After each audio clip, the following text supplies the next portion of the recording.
Los survival horror son uno de mis géneros favoritos de los videojuegos, y es que el hecho de controlar a un personaje que se encuentra en un lugar alejado de cualquier rastro de civilización, con escasos recursos y criaturas siniestras acechando en cada esquina, me causa más miedo e inquietud que cualquier otra película de terror.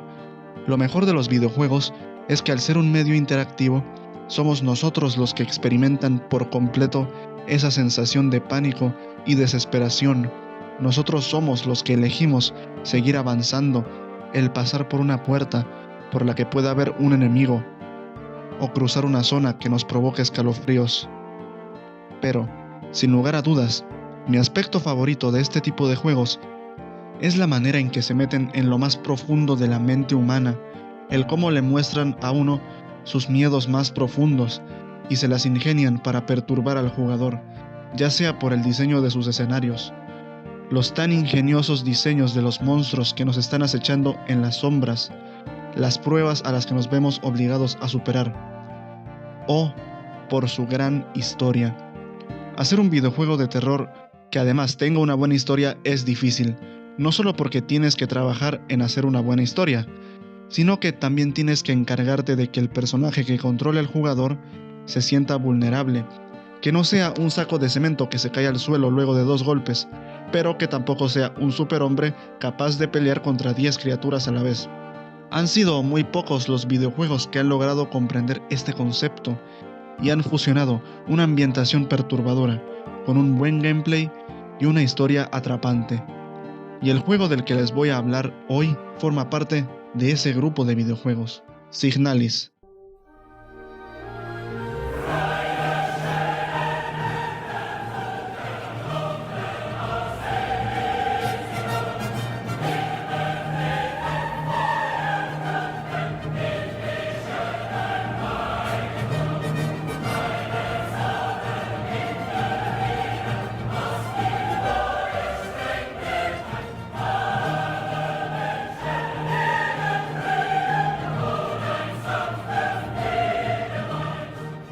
Es un videojuego de terror indie lanzado en el año 2022 por la empresa alemana Rose Engine. Este juego toma lo mejor de clásicos del género, toma el gameplay y sistema de puzzles de Resident Evil y lo combina con la gran historia y soundtrack de Silent Hill, creando uno de los videojuegos más aterradores que se han hecho en los últimos años, pero a la vez teniendo una historia y narrativa que no dejarán indiferente al jugador. Acompáñenme, porque hoy les voy a hablar de Signalis.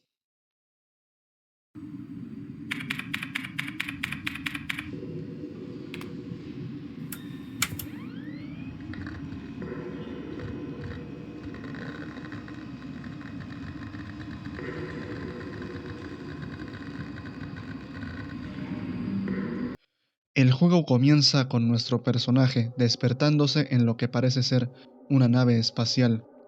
Se nota que está vieja y no se ha usado por mucho tiempo. Empezamos a explorar la nave, que está aparentemente varada. Mientras caminamos encontramos una foto de una chica de cabello blanco que nos resulta extrañamente familiar.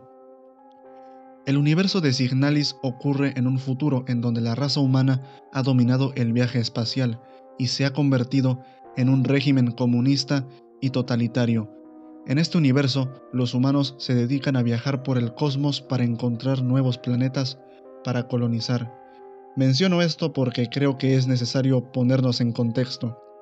La nave en la que vamos a bordo se trata de una nave exploradora que aparentemente chocó en un planeta desconocido.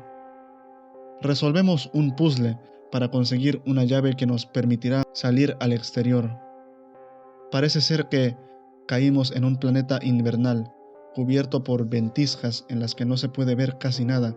Llegamos hasta unas escaleras, las bajamos y, a través de un agujero, encontramos una habitación con un equipo de radio y una copia de El Rey Amarillo, que al tomarlo ocurre lo siguiente.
Puede que ante esta escena algunos piensen que se trata de uno de esos típicos juegos pretenciosos que cuentan su historia de manera desordenada para dar la impresión de que es profunda. De esos cuyos fans piensan que si no entendiste el juego es porque eres un imbécil. Pero créanme cuando les digo que la narrativa de este juego es una de las mejores que existen. De hecho, hay una razón por la que vemos las cosas así. Pero no se preocupen, pues las respuestas a todas sus preguntas quedarán respondidas al final del video. Luego de este momento, aparecemos como por arte de magia en unos baños. Esta escena me recuerda al inicio de Silent Hill 2, pues ambos personajes se están viendo al espejo, como una manera de comprobar si todo lo que están viviendo es real y no una simple ilusión. De hecho, nosotros también estamos aquí para encontrar a alguien. Al salir, nos damos cuenta de que estamos en una estación minera. Quisiera detenerme para hablar un poco sobre el lore de este juego. En el universo de Signalis existen las llamadas réplicas, androides de apariencia humana diseñados para cumplir alguna función específica. Las réplicas son creadas a partir de seres humanos, que en este universo se les conoce como Gestalts. Existen distintos tipos de réplicas, cada uno basado en un Gestalt y con una función diferente. Al estar creados a partir de un Gestalt, comparten nombre y rasgos tanto físicos como mentales de la persona en la que están basadas. Además, son capaces de recordar acontecimientos clave en la vida de los Gestalts. Cada una de las réplicas es un ser independiente. Pese a que todos tienen los mismos rasgos físicos y mentales, cada uno de ellos piensa por sí mismo. Son capaces de tomar decisiones, pensar críticamente, disfrutar de cosas como la literatura, la música y la pintura. Son capaces de sentir felicidad, de sufrir, llorar, de enojarse o de crear amistades. Incluso, para todos los tipos de réplicas que existen, hay varios programas que explican cómo lidiar con ellos, el cómo los Gestalts deben relacionarse con ellos, así como también se les dan objetos para que pasen el rato, y hobbies como pintura o música. Este concepto de las réplicas me recuerda mucho al de los replicantes de la saga Blade Runner. De hecho, hasta en el nombre son parecidos. Me parece una buena referencia, y como podrán haberse dado cuenta, el personaje que controlamos es también una réplica, más específicamente un modelo Elster. En esta zona del juego nos enteramos, por medio de notas, las pésimas condiciones en que estos mineros son tratados, el cómo se les exige que realicen su trabajo a la perfección, sin ningún contratiempo. Incluso hay algunos que muestran preocupación al enfermarse, pues esto significa que no podrán trabajar por un tiempo y por lo tanto se quedarán sin comer. Esto demuestra el cómo cualquier enfermedad o lesión es considerada una simple excusa para no cumplir con su labor. Las instalaciones están aparentemente abandonadas. Y digo aparentemente porque más adelante nos dan un arma, y como en cualquier survival horror, nos presentan a los enemigos que enfrentaremos en nuestro viaje al infierno. En este caso, se trata de antiguas réplicas que han sido infectadas por lo que parece ser una especie de enfermedad que solo los afecta a ellos, que ha demacrado sus cuerpos y ha reducido sus capacidades cognitivas, volviéndolos seres violentos. Voy a dejar de narrar lo que pasa en el juego, pues esto no es un resumen, y prefiero guardarme todos los detalles de la historia para el final del juego, por lo que a partir de ahora hablaré únicamente de los aspectos técnicos de este juego. El primer aspecto a resaltar del juego es su estilo de 16 bits, el cual emula la estética de los videojuegos de la PlayStation 1. Durante sus cinemáticas no hay voces, simplemente tendremos que dar clic para hacer avanzar dicha cinemática.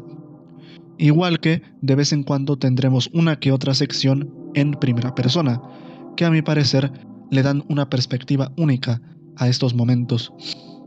Como habrán podido notar, la cámara es de vista isométrica, y eso me gusta porque le añade mayor tensión al juego, pues al tener esta perspectiva, nuestra vista se vuelve más limitada, y esto nos obliga a caminar con más precaución, al no saber qué podrá haber delante de nosotros. Ahora, este juego cumple muy bien su función de hacer sentir vulnerable al jugador.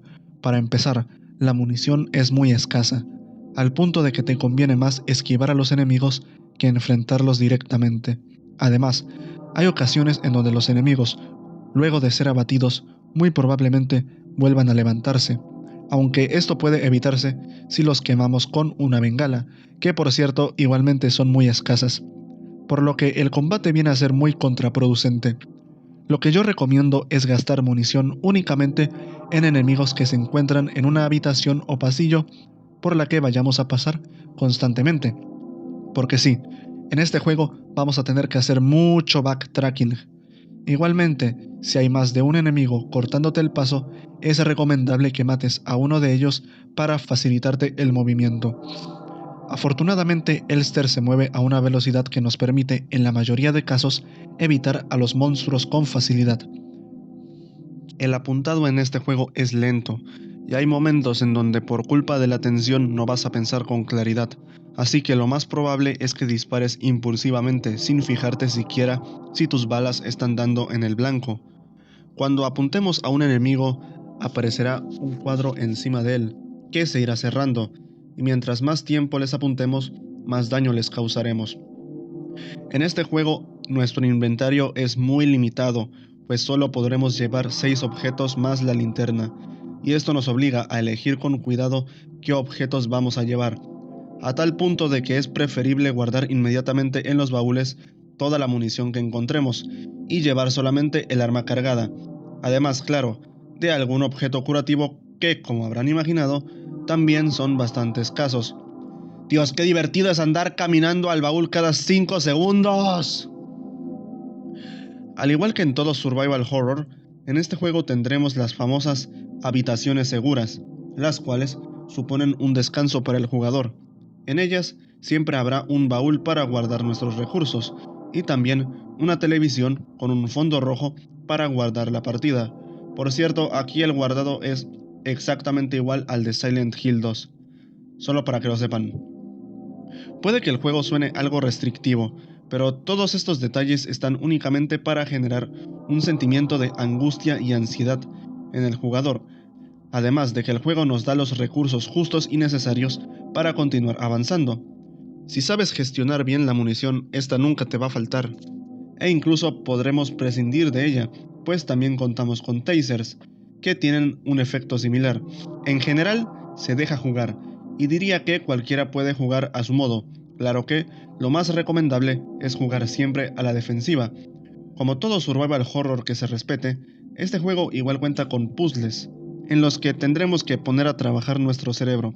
Claro que hay algunos más fáciles que otros, pero el 80% de las veces habrá que prestar atención a las pistas que se nos da el juego, que honestamente ayudan bastante, aunque hay algunos que sí están bastante jodidos, como el del maldito planetario. También quisiera enfatizar el uso de la radio, que nos será útil a la hora de abrir cajas fuertes o resolver algún puzzle en específico. Y también hay un enemigo en concreto que se debilita con una frecuencia de radio. Es una mecánica muy única, y agradezco el hecho de que podamos acceder a ella en cualquier momento. Lo más interesante es que para llegar a la frecuencia que queremos, habrá que pasar por todas las demás estaciones, en donde podremos escuchar sonidos que son difíciles de describir, o incluso voces humanas pronunciando números en alemán. Esto uno puede interpretarlo de dos formas.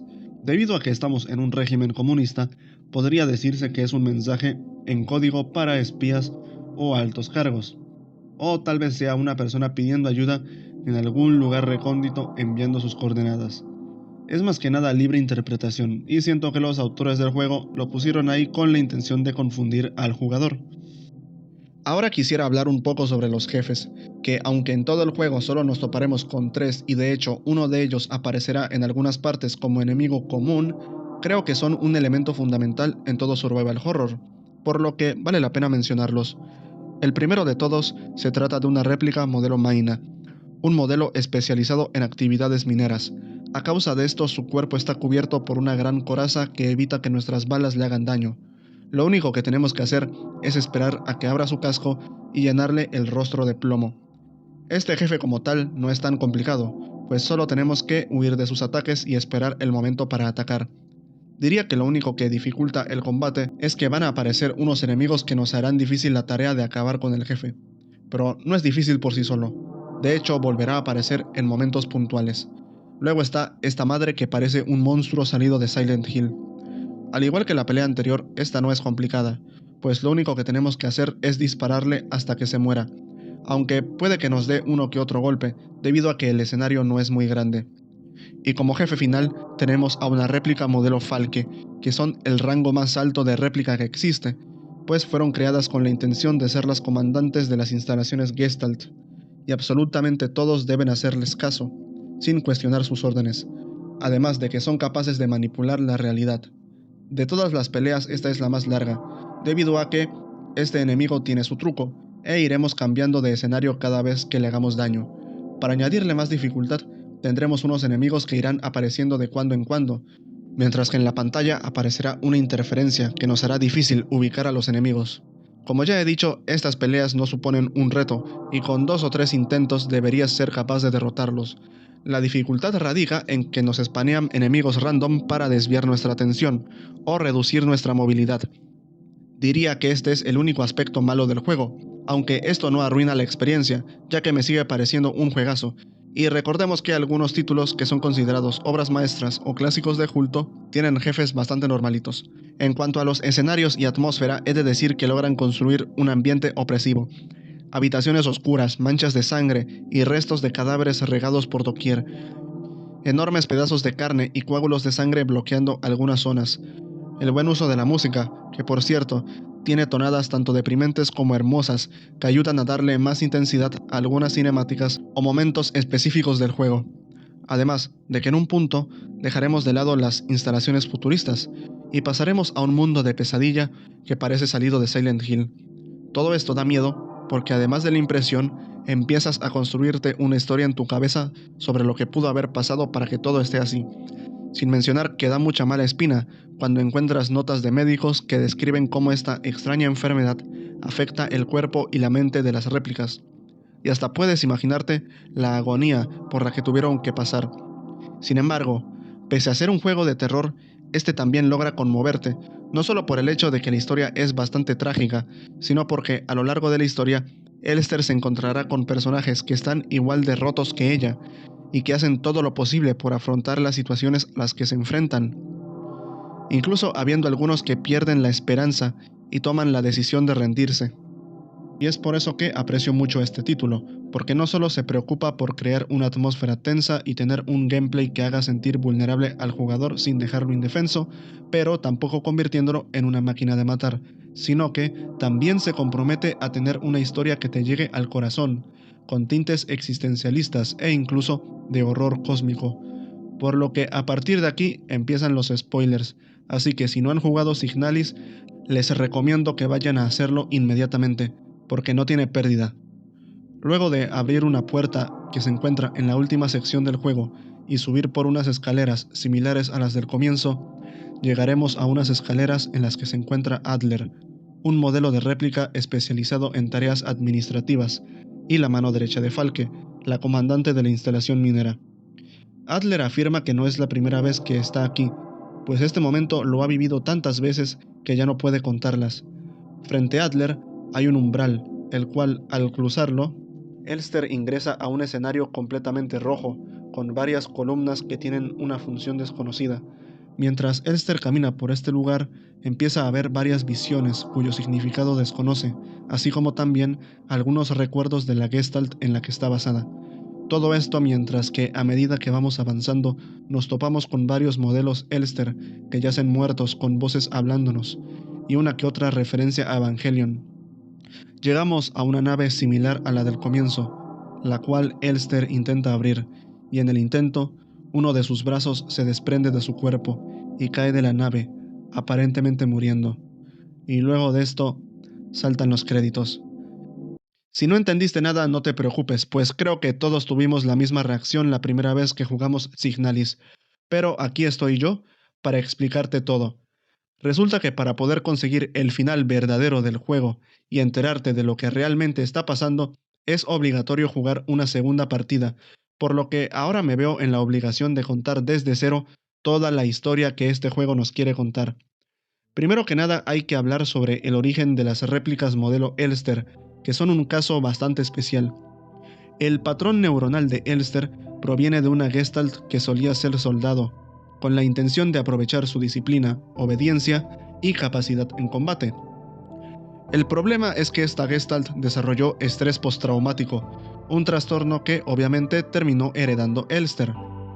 A causa de esto requerían de un tratamiento tanto especial como cruel para mantenerlas estables. Para empezar, se debe interactuar con ella lo menos posible. No se le debe dar pasatiempos ni objetos que cuidar, ni tampoco mostrarles música, películas, ni cualquier forma de arte. Tampoco se debe entablar amistad con ella, y como si fuera suficiente, también tienen prohibido interactuar, no solo con otras modelo Elster, sino también con cualquier otro modelo de réplica. En pocas palabras, tienen que estar completamente aisladas, con la intención de convertirlas en máquinas obedientes. Y esto choca bastante, pues a las demás réplicas se les da un trato humano en la medida de lo posible, permitiéndoles interactuar entre ellas, crear amistades, se les da libros, juguetes y plantas para que cuiden. A causa de esto, las Elster suelen ser usadas en misiones de exploración, y justamente a nuestra protagonista se le encargó el programa Penrose, del cual hablaré.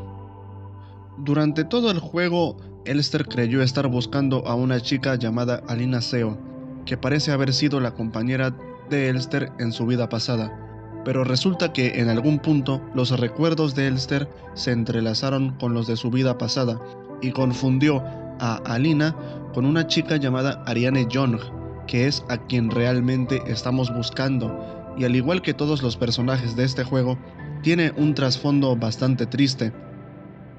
Desde pequeña, Ariane tuvo que vivir con su madre en una estación de radio, alejado de cualquier rastro de civilización.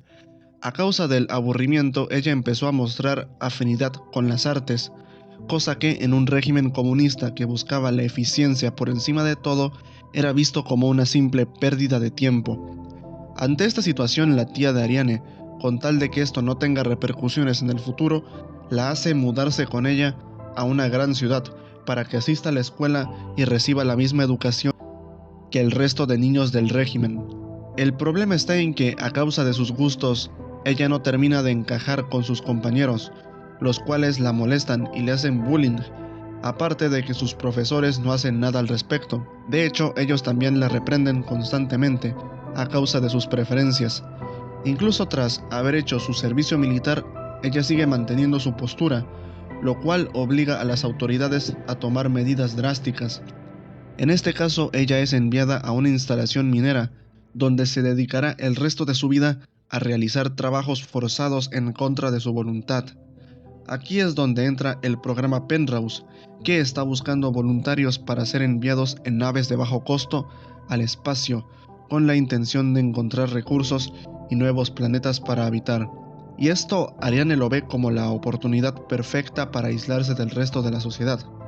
Y esto me parece un aspecto bastante triste, pues los únicos momentos de felicidad en la vida de Ariane fueron en los que estaba completamente sola.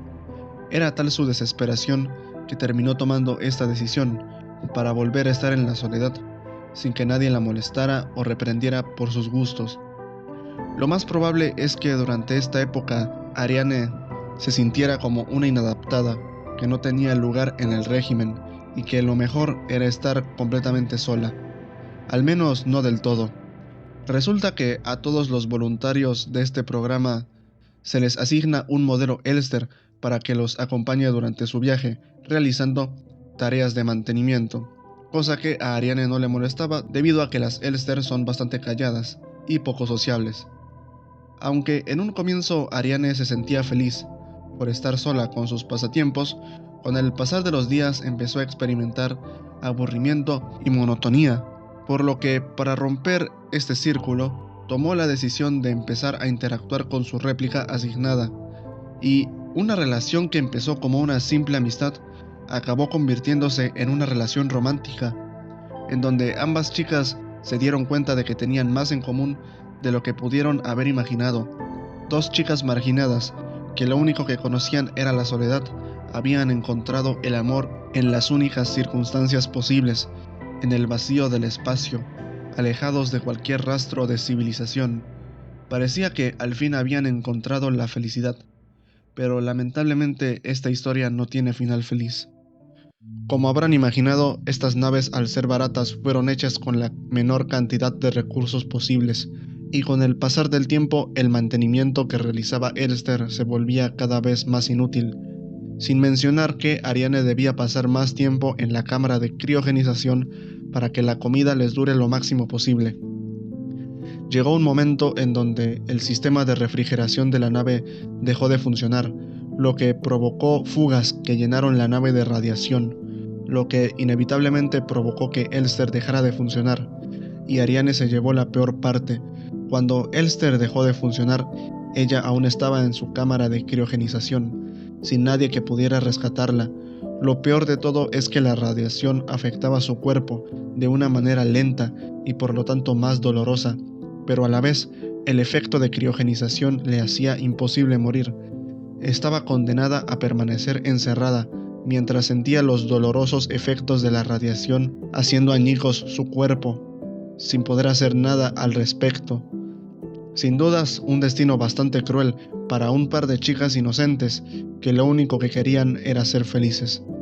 Lo peor de todo es que los fabricantes de estas naves estaban conscientes de que no iba a durar mucho, y dejaron instrucciones en las que detallaban que si no encontraban un planeta en mucho tiempo, el Gestalt tenía que ordenarle a su réplica que lo matara, y con cualquier otro individuo esto hubiera sido posible, pero Ariane y Elster se habían vuelto inseparables, por lo que Elster no podía siquiera concebir la idea de acabar con la vida de Ariane. Ahora tengo que hablar sobre un concepto importante del universo de Signalis, y es que en su trasfondo existe un fenómeno conocido como biorresonancia, y los individuos que nacen con él son capaces de manipular la realidad, como los pensamientos de todos los seres vivos de la galaxia, una habilidad que posee Ariane sin saberlo, y que por cierto también tienen las unidades Falke. Durante su criogenización, Ariane despertó este poder, con el cual mandó su nave a una especie de dimensión que coexiste con la realidad, y es la misma que visita Elster en el final falso del juego. Pero también usó sus poderes para mandar una señal de auxilio en forma de ondas de biorresonancia. Ahora, en algún punto, los mineros de estas instalaciones encontraron la puerta para acceder a esta dimensión roja, y por consiguiente, la señal de auxilio de Ariane, que terminó llegando a nuestra realidad. Es aquí donde entra Elster, nuestra protagonista, la cual, al recibir esta señal, termina adquiriendo todos los recuerdos de la otra Elster, pero fragmentados. Es por esto que a lo largo de todo el juego tenemos estas visiones abstractas, con un significado difícil de descifrar, además de que Elster empieza a combinarlos con sus propias memorias, con la intención de descubrir qué significan todas estas imágenes y sonidos. Es por esto que durante nuestra primera partida pensamos que estamos buscando a Alina, cuando en realidad era Ariane a quien queríamos encontrar. Sin embargo, esto también terminó desatando la catástrofe que terminó con toda la vida de estas instalaciones mineras, pues la señal de Ariane empezó a convertir a las demás réplicas que no fueran Elster en estas criaturas que nos acechan durante todo el juego. De hecho, si se ponen a pensarlo, los síntomas de esta enfermedad son los mismos que los del envenenamiento por radiación: pérdida de cabello, hemorragias tanto externas como internas, vómito, deshidratación y, cómo no, la piel que se desprende fácilmente de la carne. Todo esto Ariane lo hizo inconscientemente, pero el daño ya está hecho y no nos queda otra más que avanzar.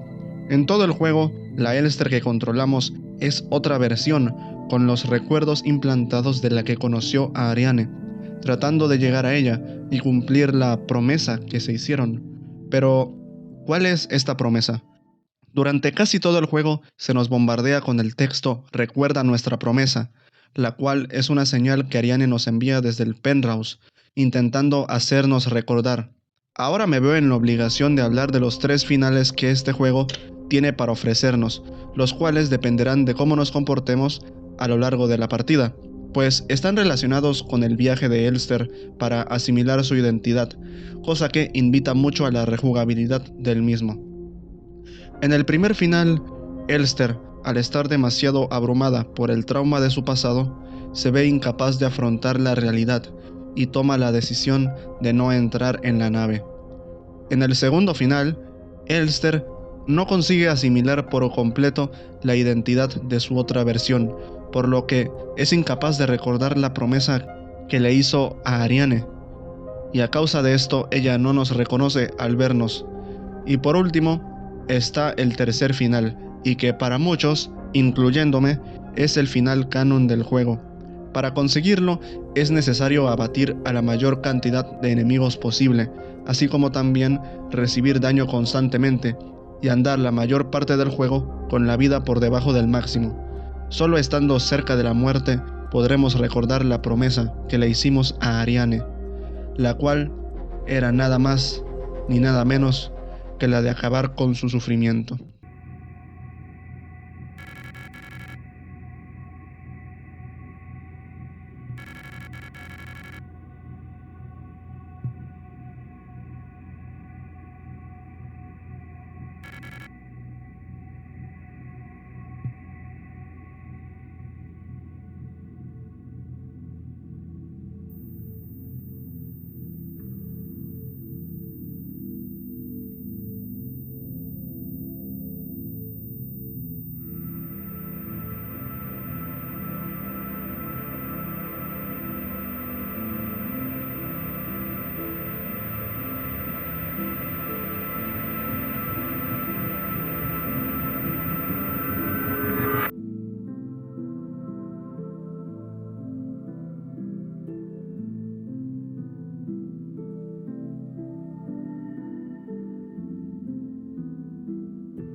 He de decir que este juego me terminó conmoviendo más de lo que esperaba. Cuando comencé a jugarlo realmente no tenía muy grandes mis expectativas, pues pensaba que se trataba de otro juego indie que intentaba replicar el éxito de los Resident Evil clásicos, pero no podía estar más equivocado. No solo cuenta con una de las experiencias más aterradoras que he tenido el placer de experimentar, sino que además cuenta con una narrativa bastante original, así como también con una historia capaz de tocar tu corazón. Una historia tan trágica que, aunque sabes que no tendrá un final feliz, sigues queriendo que no sea así. Además de que este juego cuenta con un horror cósmico bastante original, que se sale mucho de lo convencional, sin necesidad de recurrir a entidades llenas de ojos y tentáculos, porque para mí el verdadero horror cósmico es aquel que te deja con más preguntas que respuestas, y mientras más lo pienses, menos vas a entender. Y aquí es donde finaliza el video. He de decir que terminarlo me tomó más de lo esperado, pero aún así espero que hayan disfrutado viéndolo, tanto como yo disfruté el hacerlo. Recuerden que si el video les gustó, pueden darle like, y si quieren ver más contenido similar, los invito a que se suscriban y revisen los videos que he subido anteriormente. Les doy las gracias por haber llegado hasta el final. Nos vemos en el siguiente video.